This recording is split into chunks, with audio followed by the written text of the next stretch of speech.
The Valkyrian Empire had conquered 17 star systems in 3 solar cycles. Their warships carved through space like predators through water, leaving behind nothing but tribute worlds and cautionary tales.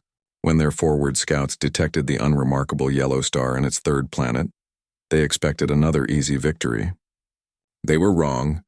Commander Desiree Chen stood on the observation deck of Frontier Station Omega, watching the diplomatic beacon pulse its automated warning into the void. The message was simple, translated into 400 known languages. This is the border of human-controlled space. Turn back now. Further approach will be considered an act of war. They're not slowing down, James Rodriguez reported from his tactical station, his fingers dancing across holographic displays. The young lieutenant had been tracking the Valkyrian fleet for 3 days as it pushed deeper into the restricted zone. 18 dreadnoughts, 47 cruisers, and at least 100 support craft. They'll reach the Kuiper Belt in 6 hours. Desiree's jaw tightened. She'd served in the Terran Defense Fleet for 20 years, long enough to know what came next.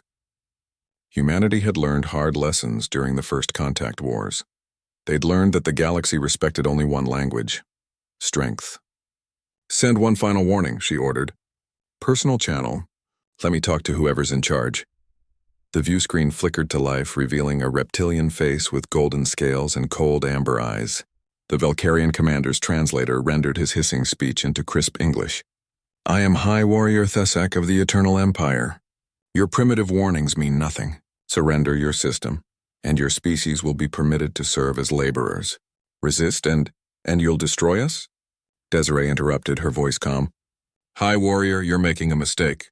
We're giving you a chance that we didn't give the last empire that tried this. Thesak's throat sac inflated with amusement. The Valkyrian Empire has never known defeat. Your little station cannot stand against. This isn't about the station, James cut in from his console, unable to contain himself. Desiree shot him a warning glance, but he continued.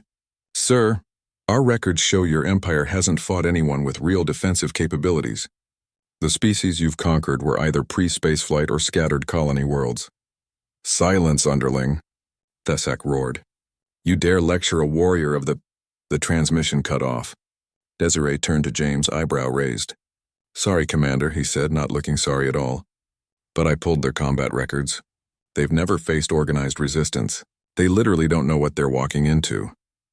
Desiree pulled up the tactical display, watching the Valkyrian fleet advance like a spear thrust toward Earth. Somewhere behind her, the station's AI began its calm countdown to defensive protocols. They had time for one last try. Open a fleet-wide broadcast, she commanded. All human frequencies. I want every ship from here to Mars to hear this.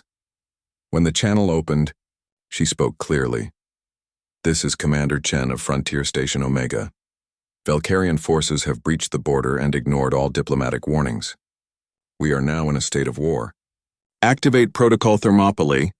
Let's show them why the galaxy leaves humanity alone. James watched his sensors with growing anticipation. Throughout the solar system, responses began flooding in.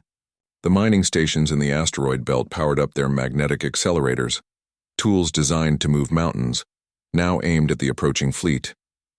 The ice haulers near Neptune dumped their cargo, creating a debris field that no sensor could penetrate. And from the dark spaces between the planets where no ships should logically hide, thermal signatures began appearing. Hundreds of them. My God, James whispered. They're everywhere. The Valkyrian fleet never saw it coming. They expected a primitive defensive line, maybe some satellites with projectile weapons. What they got was 3 centuries of human paranoia made manifest. The first wave wasn't even military ships. Automated cargo vessels accelerated to 0.3 light speed, slammed into the Valkyrian vanguard like hammers from heaven. The kinetic energy alone vaporized 6 dreadnoughts before their shields could compensate.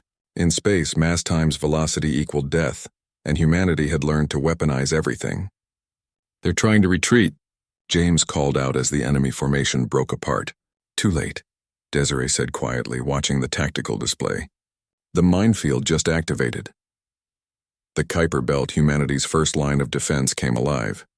Millions of autonomous mines, seeded over decades and camouflaged as ice chunks, recognized the chemical signatures of Valkyrian fusion drives.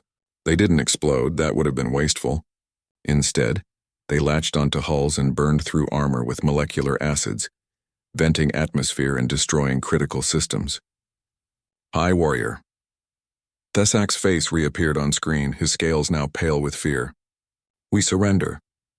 No, Desiree said simply. You don't get to surrender. You were warned. The actual warships of the Terran Defense Fleet emerged from their hiding spots in the asteroid belt, their weapons already hot. Unlike the Valkyrian vessels with their energy shields and plasma cannons, impressive but limited by physics, human ships carried something far more terrifying: relativistic kill vehicles. James watched the massacre with grim satisfaction.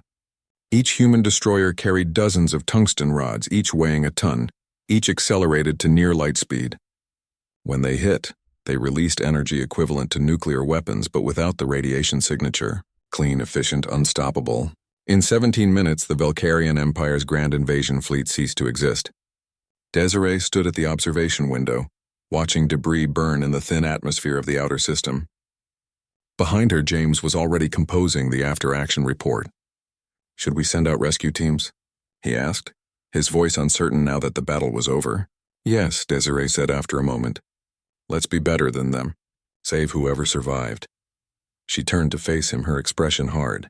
But make sure they understand. Make sure every species within 100 light years understands. Humanity doesn't want war. We just want to be left alone.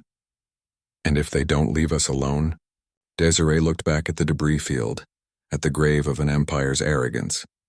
Then they end up like this. The galaxy has rules, Lieutenant. We didn't make them, but we've learned them.